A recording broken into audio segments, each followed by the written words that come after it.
Jordan Peterson is of course a huge figure in modern Western culture, and despite some of his more recent missteps which we'll get onto, I think he'll always deserve huge credit for awakening a generation of lost, demoralised and detached Western men who in their millions never really had a genuine father figure and were destined to live a life being browbeaten by aggressive, vengeful, feminist girl bosses, driving them into a world of fantasy and computer games, Hollywood and pornography as they languished in a soul-destroying, eternal adolescence, an adolescence that was destroying them as well as Western culture at large. I think this goes some way in explaining why Peterson engenders such love and loyalty amongst young men to this day. I've noticed before if I or someone else says something even mildly critical about Peterson, a lot of young men will get very hurt by it, and I do sympathise with that to a great extent. I think it's because Peterson represents the wise elder to them. He's someone who actually cares and has helped them, so it's an instinctive defensive mechanism.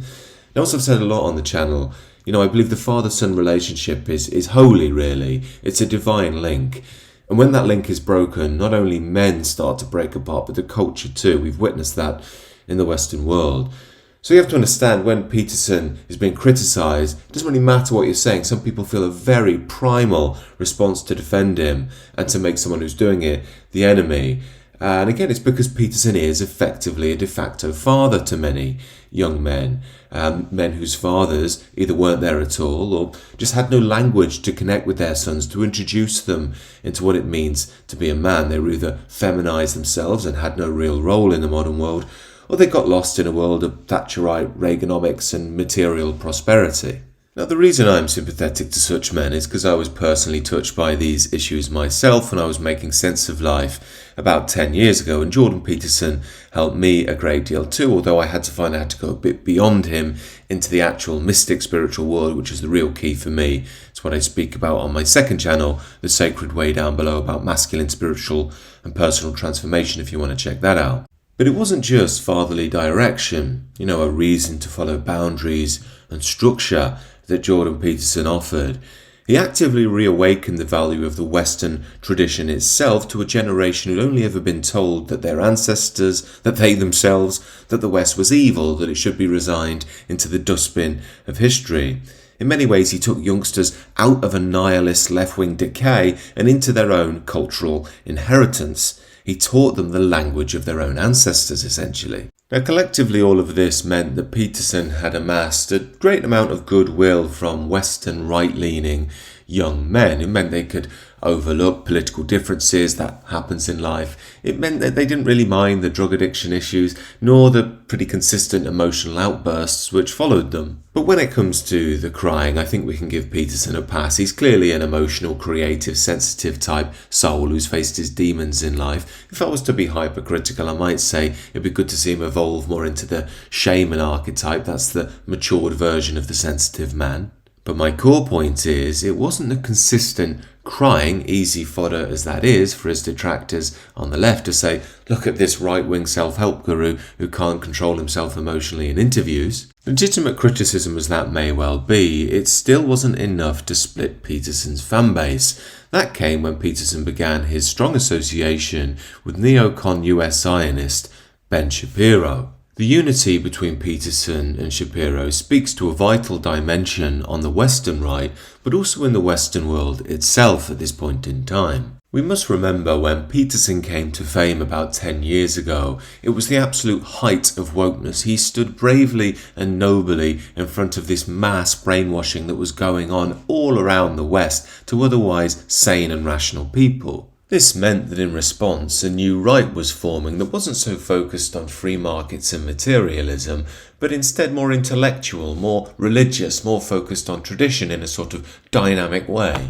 What this movement did, correctly, is reinstill a love for our own tradition. It said Western culture has great value, it's achieved incredible things, and more importantly, it's your inheritance. If you don't look after it, a light won't go out for the West, it will go out for the whole world. Yet now, as we enter the post-woke era, there's been a loss of the common enemy, and in a world of mass immigration into the Western world, of liberal multicultural ideology that undermines Western tradition, and the legacy of anti-whiteism of the boomer liberals, the question of the age is now emerging.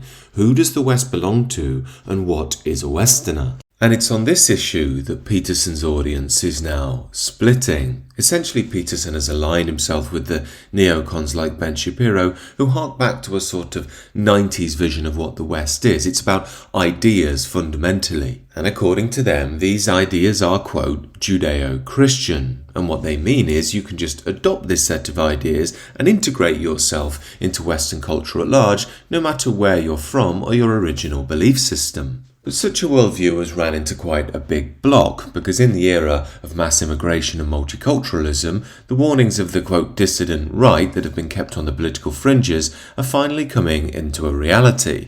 What I'm talking to is how more and more figures on the mainstream right are saying, well, it's all well and good to say we want infinite diversity in the Western world, but what about Israel? Why is that allowed to be ethno-nationalist, and why do we have to celebrate it as so? Now, in years gone by, this was easy pickings for the neocons. They could just say, well, you're an anti-Semite, you're a crypto-Nazi, and they could disseminate that worldview to the normies via their vast media influence. But now, when Western people are realising they're being made minorities in their own countries, and they're losing their own traditions, it's not so easy to get away with that. Worse still, you can't just call any detractors anti-Semites, because that's effectively what they've done to the left and the wokies for the past 10 years for saying any criticism of them is racist. So the neocons have got themselves in a bit of a bind, and their response to all this hasn't exactly been well thought through. Notably, Peterson himself has got on the James Lindsay woke right grift, and on top of that accused its detractors of being psychopaths. When I had some association with Ben Shapiro initially,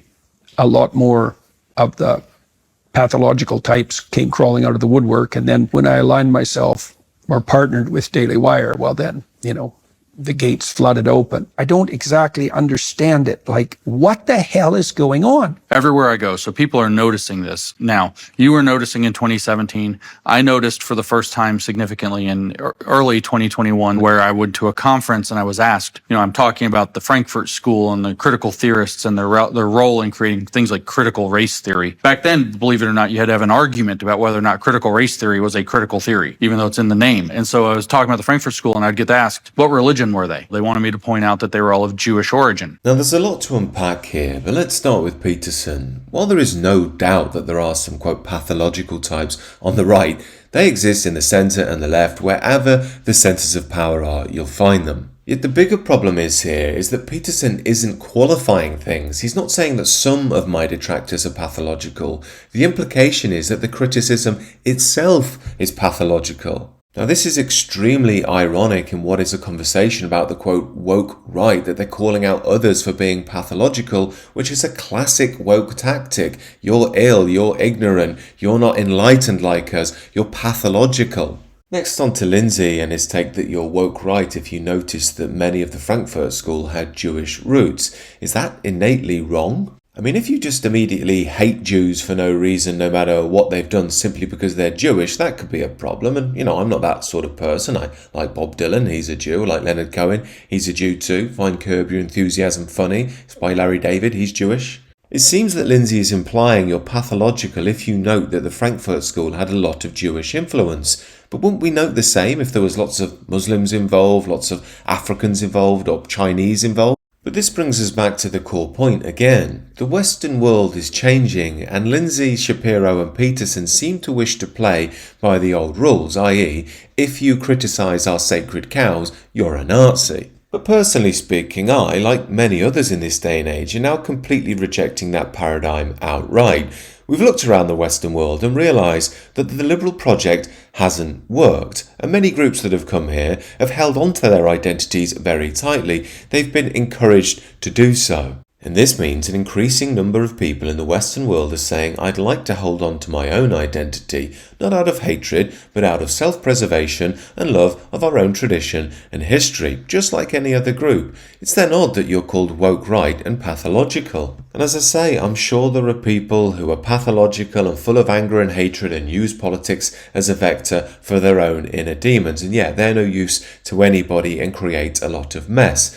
But that's not the totality of the issue, and it's dishonest to pretend that it is. So it does make one wonder whether Peterson, with his Russell Brand-esque verbosity and self-help Christianity and neocon politics, will be able to last long into the future.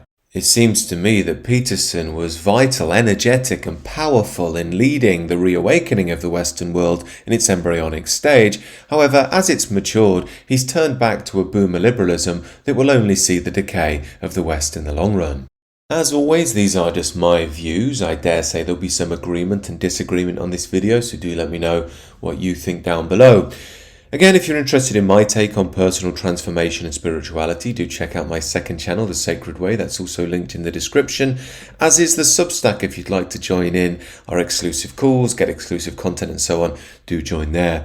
Other than that, if you're new to the channel, please do like, share and subscribe.